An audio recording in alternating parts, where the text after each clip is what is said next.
Good morning. I see that the gala dinner had a bit of an effect on attendance this morning, but it's good to be here. I have many friends in the audience. Matthias is here also. So um, I want to talk this morning about fintech disruption and how it's changing the banking sector. I started my own challenger bank or neobank in the US in 2011 called Movin. Originally, the name was Move and Bank, but the regulators in the US didn't like the fact that we were using the name bank when we didn't have a banking license. We didn't get a banking license because in the US, you still need to have bank branches if you have a bank charter, which does my head in. I don't know why that is the case in 2019. But we've been operating there since 2011. We're now in 8 geographies. We license our technology to other banks like TD Bank in North America also. But I started in this industry writing books about technology disruption in fintech. And so my first book is Bank 2.0, came out in 2009. I followed it with Bank 3.0 in 2012. And I just launched Bank 4.0 in December last year. But I didn't know what Bank 4.0 was going to be up until a couple of years ago, because the industry could have gone a couple of different ways. But when you look at the technology changes on banks, then we can learn where the real disruption is coming from if we can take a sort of global strategic view at 30,000 feet. Instead of looking at some of the individual technologies like blockchain or AI, if you look at it systemically, we can see that shift. So we start back in 1472, modern banking, with the foundation of the oldest bank in the world, Monte dei Paschi. Now, this was just 8 years after Cosimo Medici died, so this has a firm link to the days of the Medici banking system that emerged out of Italy. But it wasn't until the 1950s that we started to see technology change banking with the introduction of the mainframe. And then in the mid-90s, we started to experiment with self-service banking. So this is where we started with ATM machines, automatic teller machines, trying to take the functionality of the bank and extend this beyond the opening hours of the physical bank branch. Because even back in the 80s, most bank branches would close at 3 o'clock in the afternoon because of the batch systems that they would have to run overnight. So this was a limitation in terms of access to banking.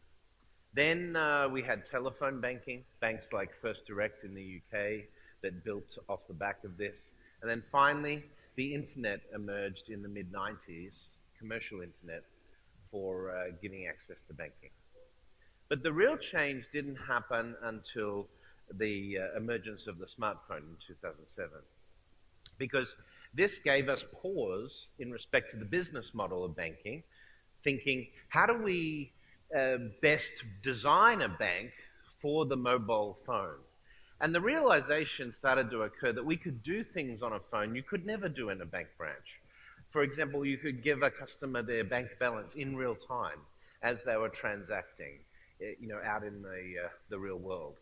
You could do an application as we launched with Movin back in when we launched the bank in 2012, with a mobile onboarding process. In fact, we were the first banking service in the world to offer in-app mobile sign-up for a bank account. At the time in the US, this was very revolutionary. And some might say it still is revolutionary because only about 30% of the banks in the world can offer account opening on a mobile phone today, which you'd think would be sort of a basic requirement for banking today. But this is where we started to think about how do we design a bank based not on a bank branch, but based on a mobile phone. And the design thinking that came out of this started us on a very different path or direction in respect to banking. One good example from China, and I know Chris talked about this yesterday morning, is Alipay. Now, they have today the most successful investment or deposit product in the world. It's called Yuibao. Hidden treasures is the literal translation of that. It's linked to the Alipay wallet, and a third of the Chinese population is invested or saving on this platform. about $300 billion of AUM at its peak, which puts it bigger than most banks in the world just with this single deposit product. But of course, what's unique about this in the world of investments and savings is there are no branches, there are no financial advisors, there are no application forms to sign. It's completely driven off mobile with one click fulfillment or engagement using the Alipay system. And so the most successful savings product in the world today is not run by any financial institution that was founded in the US or Europe. It's run by a technology company in China. But when we come to emerging technologies like spatial computing, mixed reality glasses, voice-based artificial intelligence, and these new technologies that are emerging over the next decade, I wanted to try and think about how would banking change in the light of these developments, because if we start to see mobile really diverging behaviorally in the way banks should work, how does more technology thrown into the mix change customer behavior and the way a bank should operate in respect to sort of day-to-day access to customers? So I started with looking at the most disruptive technologies throughout history and how they have impacted the industries they've been launched into. So, for example, looking at the automobile as a disruption to transportation. And what I found when I looked at the most disruptive technologies is they all shared one common design trait. So one good example, modern example, is that of SpaceX. Now, in the 1950s and 60s, we had the Apollo program. Each launch cost about $1 billion, about 50,000 US dollars to get a kilogram of mass into orbit. And we improved on that technology over the 50, 60 years since, reducing the cost down to about half. But about 14 years ago, along came Elon Musk and SpaceX, and they've cut the price of getting a kilogram of mass into orbit by 95% already, and it will probably be 99% by 2021. And they did this through rethinking rocket design. They didn't take the Apollo design and improve on it, as most technology approaches do. They started from scratch. They used computer design techniques, 3D printing of titanium rocket nozzles, reusability of the rocket platform to really rethink the way a rocket should work. And you see the landing of these two Falcon Heavy boosters, side boosters, back in 2018, evidence of their revolutionary approach to design. No rocket company in the world can compete with SpaceX on price or reliability today because of this rethinking the design of spacecraft. So this first principles engineering that Daimler and Benz did with the automobile, that Elon Musk did with SpaceX, and that Steve Jobs did with the iPhone, all had a similar result. Once this new design or new thinking emerged in this industry, it changed the rules of that industry forever. Every smartphone in the world today looks like an iPhone, not like a Nokia banana phone or a Motorola Flip or a BlackBerry, the mobile phones we had before that. Steve Jobs didn't take those phones and iterate on them. He started from scratch. And so I started to think, what would a first principles bank look like? If you started from scratch today, trying to build a bank or trying to build a banking industry, would you start with the requirement that customers come to a building, sign a piece of paper to get access to a physical passbook, checkbook, or plastic card for a bank account? And the answer was, no way. You would not design a bank like that today. So then I said, well, if that's the case, using first principles thinking, is there evidence of banks emerging that fit more of a first principles design approach rather than iteration on the traditional regulated industry of banking today? And it turns out there's fairly abundant evidence for this. But here's the traditional approach that banks have taken to technologies. When new technologies come along, we iterate on the old model and adapt the bank model to the tech. So, if it was internet, we took a bank statement and we put it online so you could log in and see a bank statement. We didn't think like Jeff Bezos and start thinking about how we could sell products online. No, that would upset our existing distribution model. So let's not do that. Let's put a bank statement online. And when mobile came along, that's great. Let's put a bank statement on a smaller screen. But when we had the opportunity to disrupt payments with technologies like NFC, instead we stuck a plastic card inside a phone. This is an iterative model. This is what we call design by analogy, the analogy being the bank branch. And you'll see, as I discuss further in terms of design, that thinking based on traditional regulation around banking is a massive constraint from a design perspective if you're trying to integrate technology into the banking model. So in the West, this is what we did. Mobile payments come along, we have the new iPhone, we can do this. What do? We stick a plastic card inside the phone. China, they build facial recognition into payment schemes. 11th of November last year, it's Singles Day, the big shopping day of the year, started by Alibaba. You have 60% of transactions using biometric identification. No plastic card required, no KYC required using a signature, no 16-digit card number required. You pay with your face. Now, how far is Visa and MasterCard from being able to implement technology like this? Look, San Francisco just banned facial recognition. So the US is probably a decade away from being able to do this today. Yet China took a first principles approach. What's the best form of KYC possible? You. Not your signature, not your driver's license, not your passport, you. You are the best form of KYC. So if we want to eliminate identity theft and we want to smooth transactional activity, we have to change the way we think about identity. And this is where it started in China. But the next big disruptor that's coming is AI. And that's going to change the rules even further. Not just from a design perspective, but from the heart and the core of banking. Moving away from processes we've built around people to really technology that underpins everything we do about banking on a day-to-day basis. Now, when we talk about AI, we have to actually go back to the 1950s to sort of see the birth of AI.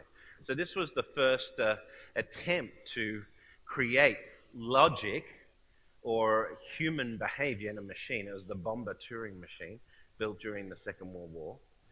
But it was really around this time we also started to think about how mechanical circuits or integrated circuits could mimic human intelligence. And so this was the first artificial neuron was created in 1957, and it was called a Rosenblatt perceptron. This is built after Rosenblatt, the scientist who came up with that. And so this was the thinking about how we create computers that would have some form of intelligence. Now we started with simple problems like how do we beat a human at chess? This was seen as the baseline for AI in the past. If you could get a computer that could beat a human at chess, then you created artificial intelligence. But it wasn't quite, it wasn't really artificial intelligence in the way sci-fi depicts it. It was very simple expert systems that tried to codify human behavior, chess strategies, to figure out a way for a computer to beat a human. These expert systems took a long time to develop. It took about 10 years to get an expert system that could beat the best chess player in the world, Garry Kasparov at the time. 10 years to create IBM Deep Blue, which was the first sort of broadly recognized AI system that could do this sort of stuff. But it was an expert system, so we had to code all of these rules or laws into the ecosystem.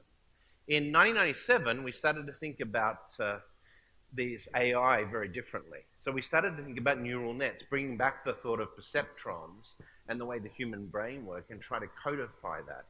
And so today, we have AIs that can not only learn to play chess at the same level as Deep Blue in 3 or 4 hours, but they can play much more complex games like Go, the Asian strategy game, which has more moves in it than stars in the sky, theoretically. But to get a computer to beat a human at this was seen just 10 years ago as an impossible task. It would never be able to happen. And yet with neural nets, we were able to create AIs that could learn to play these games and beat humans convincingly in a very short period of time. What's at the heart of this technology is pattern recognition, the ability for computers to recognize patterns. This is what distinguishes human consciousness from other animals on the planet today. We can recognize ourselves. We can recognize different patterns. We can be creative. We can think of and isolate the meanings of different things as a result of pattern recognition. When we teach our children what a cat and a dog is, we're teaching them pattern recognition. When a small chihuahua runs past my daughter when she was 2.5, she was like, "Look, Daddy, a cat." And I said, "No, that's a dog. That's a chihuahua." You know. But that was how I literally taught my daughter pattern recognition. And that's how we're teaching machines to learn what humans do today. We're using this core pattern recognition capability. So when I refer to AI in China, like facial recognition, where you've got in China, they can, using CCTV scans, identify any one of the 1.4 billion people living in China in just 3 seconds. This is only possible with pattern recognition capabilities we built in neural nets. This is the big change in computing that we've been waiting for. This is why you hear about AI all the time now, because it's just in the last 15 years or so that we've been able to create computers that can learn human behavior.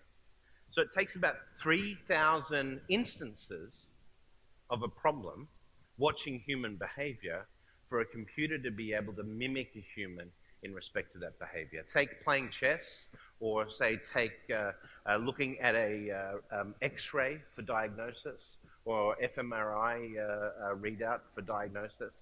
About 3,000 images will get you an AI that can perform at a human level.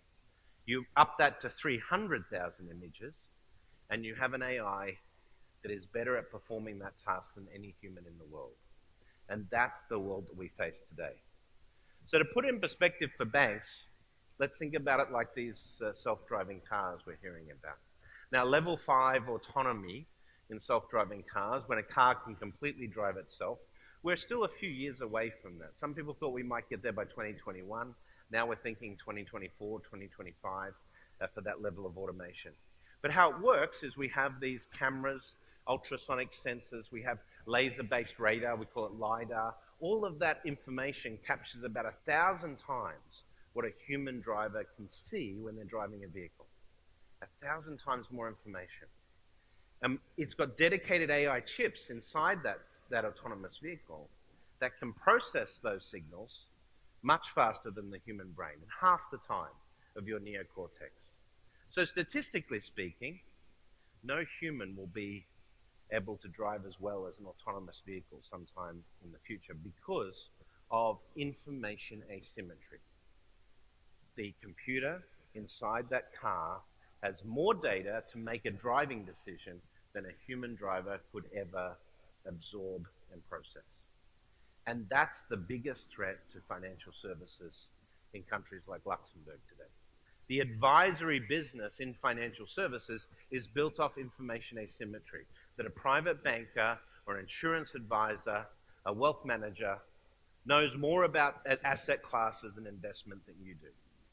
It's not going to take very long at all for AIs to be able to exceed the capabilities of human advisors in this space, because they will simply have more data to give you advice.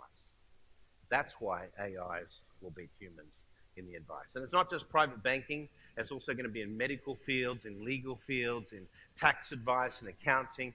All of these fields where you have a human trying to absorb the knowledge base around its industry to give advice, and AI will, over the next 10 years or so, start to exceed those capabilities. But the advice that we might see in banking may be a little different at the start. It may not be product level advice, it may be more behavioral advice, because this is something that a bank teller sitting in a bank can't really do today, but we can do with the technologies we have. And so when you start getting wound up. Okay. When you look at the technologies that we have today, it's really creating these products or taking these products and creating experiences, rather, integrated into the daily life. So things like this, with credit access, when you walk into a grocery store in the future, you won't use a credit card if you don't have enough cash to pay for your groceries. You will have simply the option of taking credit, which will be based on behavior. When you walk into the store, we'll know whether you have enough cash to pay for your groceries. If you don't, we'll offer you a credit facility. You won't need a credit card. You won't need a credit card department. You won't need a plastic card. You won't need an application form. This will be built on behavioral basis. And for something like a mortgage, a more complex product, the most differentiated skill a bank could have in offering a mortgage in the future is the ability to predict that you want to buy a home. That single piece of information, knowing that you want to buy a home, will be the single most competitive piece of data that you could have as a mortgage provider. The quality of your mortgage product is almost incidental. If you can know someone's intent to buy a home, it completely changes the rules. So here's my big estimates for the next 5 years to wrap it up, 5 to 10 years. First of all, KYC is going to be eliminated in the form we have today, and it's going to become about biometrics. You know, I joke that KYC in the traditional banking industry stands for kill your customers with paperwork, but in the future, it's just going to be a data problem. And so this is how we will stop identity theft and differentiate in terms of engagement and acquisition of customers. And this changes the rules. So by 2025, more people will live in the world that have a bank account that they got on their phone than a bank account they got through a bank branch. By the end of next decade, people won't think of a bank account as something they got from a bank. They'll think of it as a value store on their mobile phone or in the cloud. By 2025, you'll get more advice every day through the technology layer in respect to your money and financial services that you'll get in a whole year from a human. And so, is advice the realm of humans in banking anymore? No. It's all about the tech, integrated into your life, where banking has a place in your world. So if you're going to compete in this world of 2025 or 2030, how should you be structured? How should you be thinking? Who's going to be the biggest bank in the world in 2030? Who are you going to be competing against for the future of customer engagement and access? Turns out the biggest bank in the world is probably not going to be a bank that you're familiar with at all. It's probably going to be Ant Financial. They're the largest privately owned company today. They took more investment in last year than almost all of the US and UK fintech investments in total. They have the largest deposit product in the world. They have the largest customer base of any bank in the world. They're in 85 countries today. They're invested and integrated into all the major mobile wallet schemes in the world. By 2030, they're looking at having 3 billion customers on their platform, being able to instantly move money from one phone to another around the world. If you want to compete in the future in banking, you're not competing against other banks. You're competing against technology. It doesn't help that you know banking, that you've been in banking for 100 years in this world, because first principles design thinking is going to disrupt it. Jack Ma would never launch a branch network or a human advisory business to sell his financial services products. They just don't scale in the digital world. And that is the future I like to call Bank 4.0. Thank you very much. This is the world we're moving into. Thank you very much for your time this morning.